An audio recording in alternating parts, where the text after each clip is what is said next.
husband finishes the job there and come home, then it's terrible. They have to have counseling, they have problems, and because the adjustment, because she was enjoying the free life. Now the man has come asking question, where is this, where is that, where is the passport, where is this?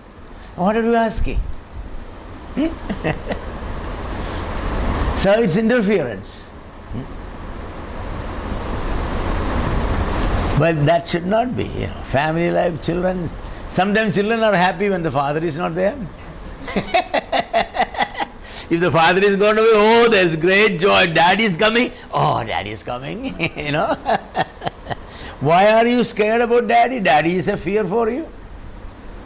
They should be happy that daddy is coming. Let's celebrate. Get ready to receive daddy. That should have a relationship should be there. So man's meaningful existence, it not only requires air, water, food, clothing and housing.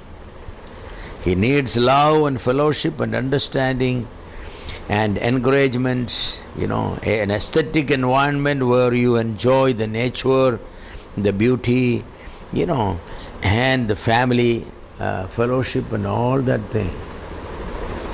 And lot of even believers are not having a meaningful existence. The law is given so that everybody in the nation will have a meaningful existence. You don't have to lock your door, if the law is working properly. The law is working properly, all thieves will be inside the bars. There will be counseling programs for the thieves to reform them. But we have to lock not only the doors, sometimes watchman has to be put there and dogs have to be there, because then only you will have a meaningful existence.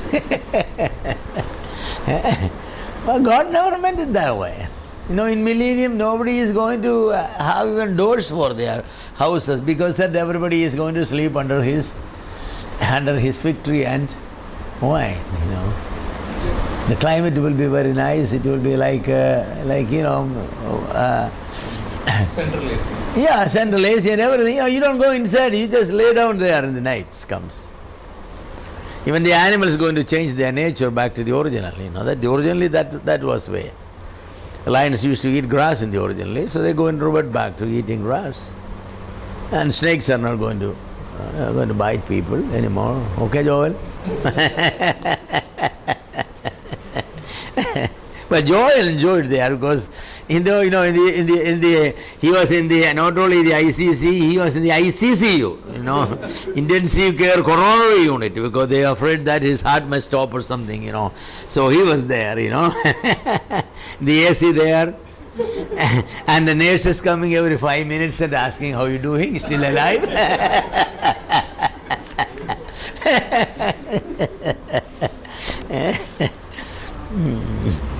Yes, meaningful existence. That's very, very important. So let's our governments make meaningful existence. Meaningful laws to make this meaningful existence. The homes, parents should make meaningful, laws to make meaningful existence. Should not overload their wives with work they cannot. Should not expect their husbands to do things that they cannot do. Should not overburden their children with unnecessary, some parents insist that you have to have a, 90, 100, 100 marks for everything, Recently I heard a joke, by the way, two parents met and said that, hey, my son got 99 marks out of 100. So the other said, what happened to the other 1 mark? Your son got it.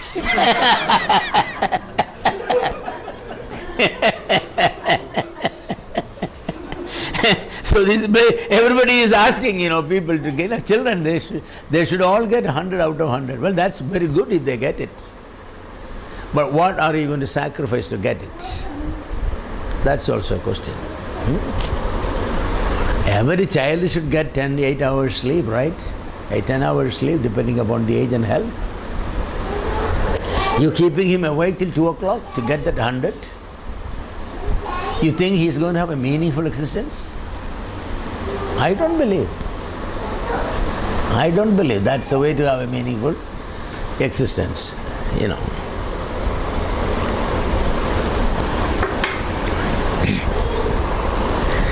No nation or government could guarantee a meaningful existence to its citizens unless they acknowledge the sovereign goodness of God. The sovereign goodness of God. Our God who created man is a good God. And He created this world so that He wants man to enjoy life. God does not want man to be a slave to any system. No. Sin has brought in sweat and sufferings and all that. Even in spite of that one, God expects man to have a meaningful existence. You know, unless the government acknowledges a God, how can they do it? Thomas Jefferson, who drafted American Declaration of Independence, said, "Can the liberties of a nation be thought secure when we have removed their only firm basis, a conviction in the minds of the people that these liberties are the gifts of God?" If the government does not ensure that in every mind of its citizen it is written that these liberties you are enjoying, these blessings you are enjoying, it is a gift of God, you cannot have a meaningful existence. You know, that's very true. Very true.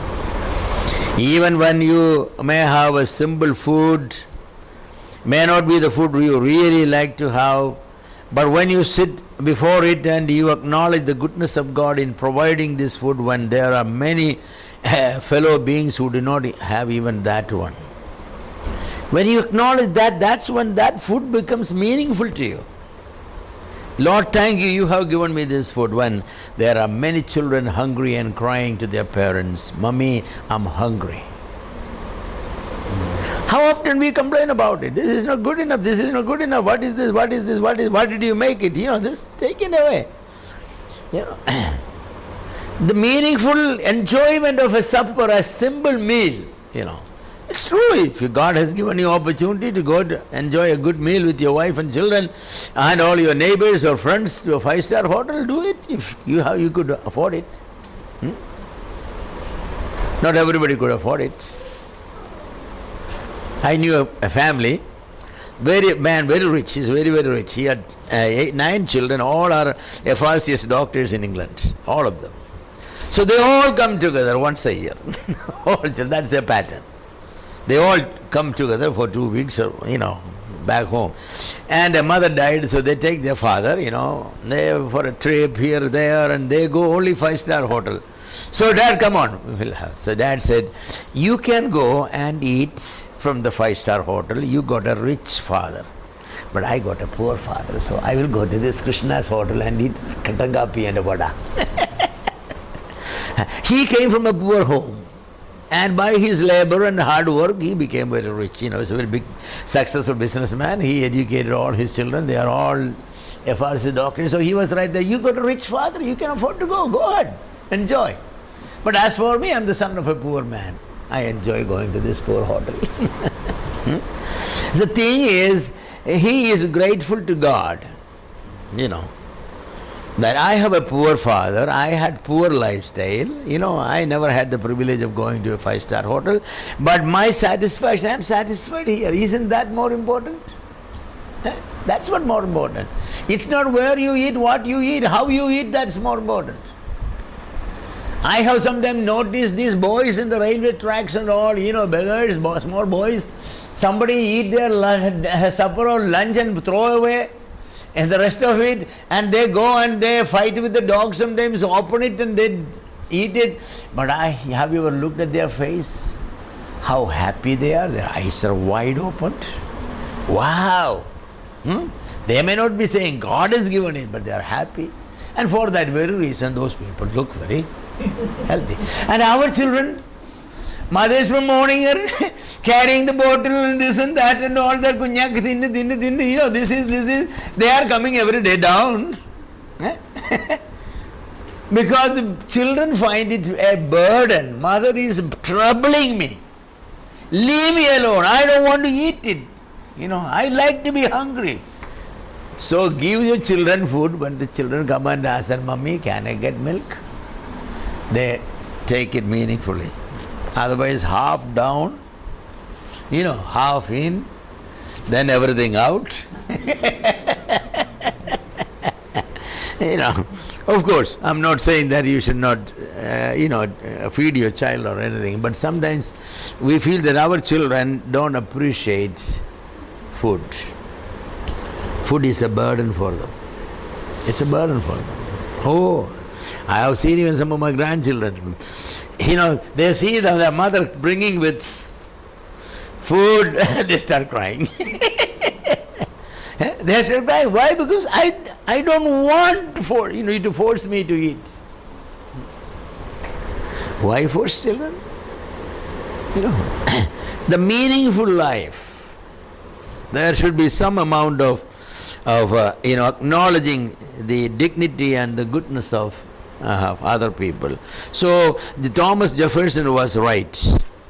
Unless in the minds of every people there is a conviction that these liberties are the gift of God. These liberties, what they have drafted, in the American Declaration of Independence, the liberty, the freedom to own properties, the freedom for democracy and freedom of religion, freedom of worship and all those things, they are the gift of God.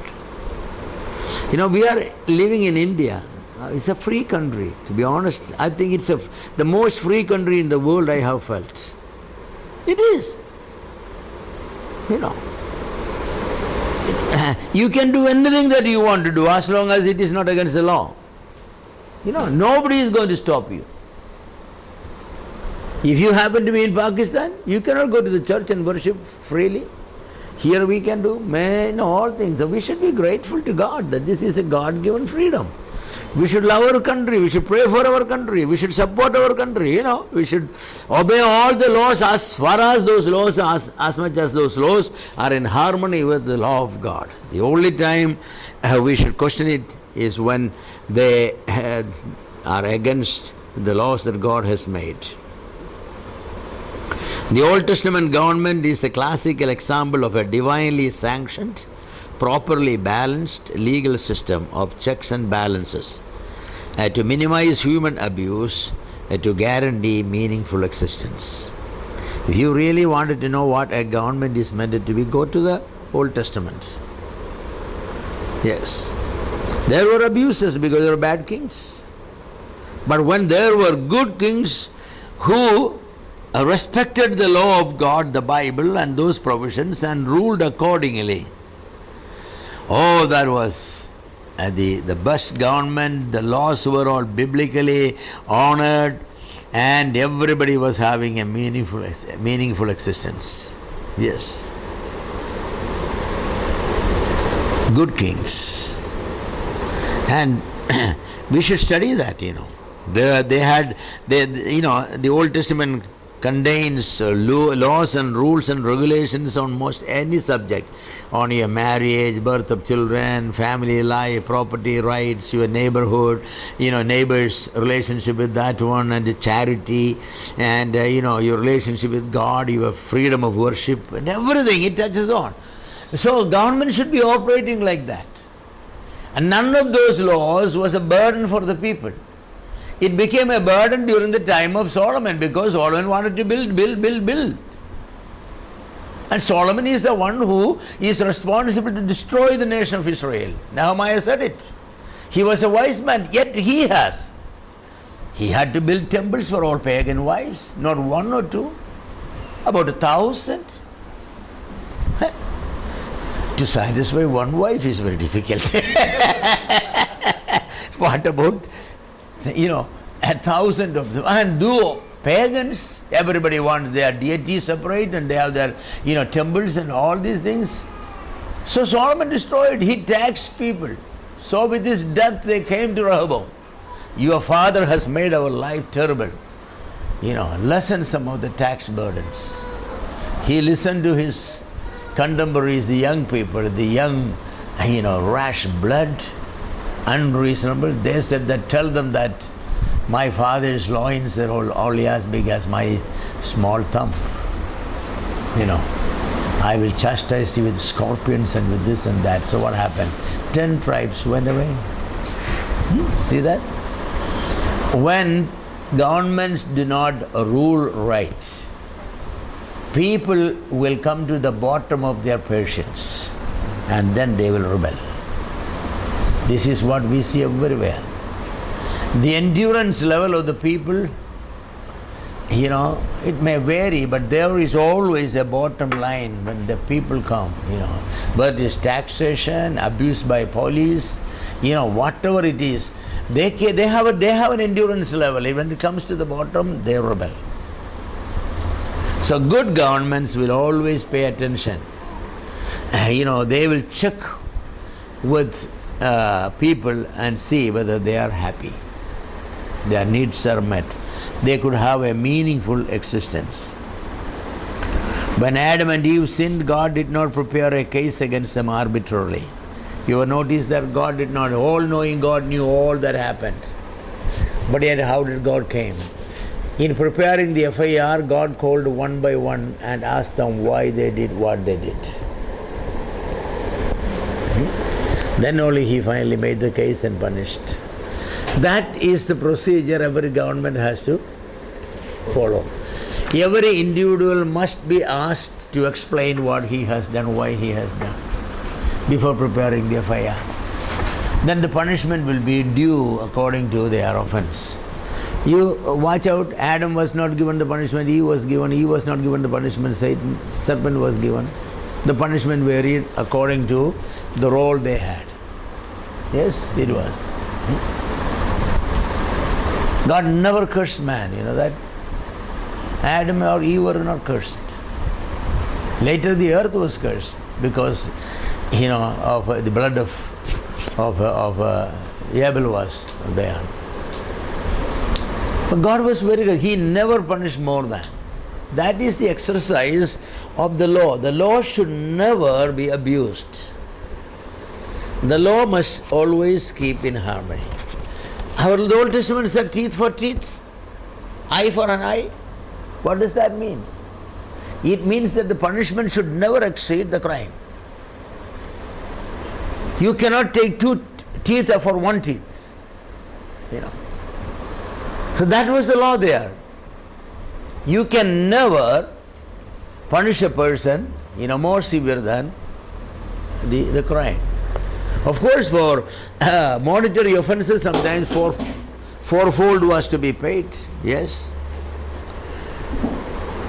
The parents should not be punished for the crime of the children. The children should not be punished for the crime of the parents. The Old Testament have systematic, legal system, very good legal system, very good procedures, very interesting. Some of those standards were very good. If a dead body was found somewhere, nobody knows who killed. What did they do? They will go to the nearest village, measure the distances, and ask the people, make them just make an oath. We do not know who has committed this. But nobody will be punished. If a person by mistake killed a person, he should run to the city of refuge. There are city of refuge all around. See, the legal system always protected the innocent. There will be provision. But if that man has deliberately, then he will be tried and handed over to the blood relation, who should be at that time execute him. So the legal system was very, very correct. Capital punishment for certain crimes. Adultery, always no divorce. You read through the whole Old Testament, for adultery there is no divorce. It's always capital punishment. Stone them. Because they have encroached upon the most sanctified institution God has established, the family. And when a man or a woman become a partner with another person, this marriage is cancelled basically. There's no more marriage. So that person who is responsible must be stoned to death. They divorce only for fornication. That is, an engaged couple, if one of the parties become, morally, guilty, then the other party can divorce. They have never entered into family relationship. The Bible is very clear. The God protects. God protects. Two people are fighting, and one was expecting mother, and as a result of that fight, delivery has taken, but no evil. The baby is safe. Then they should not be charged for, a murder. But if the baby is killed because of that fight, then it's a capital crime. All these provisions are there. It's very interesting, The jurisprudence, basically the jurisprudence, which is the broad principles upon which the laws are made. The jurisprudence come from the Mosaic law.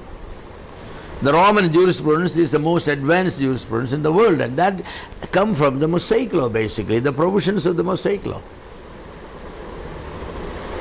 And our governments will be very wise if they follow God's, mandate in these matters.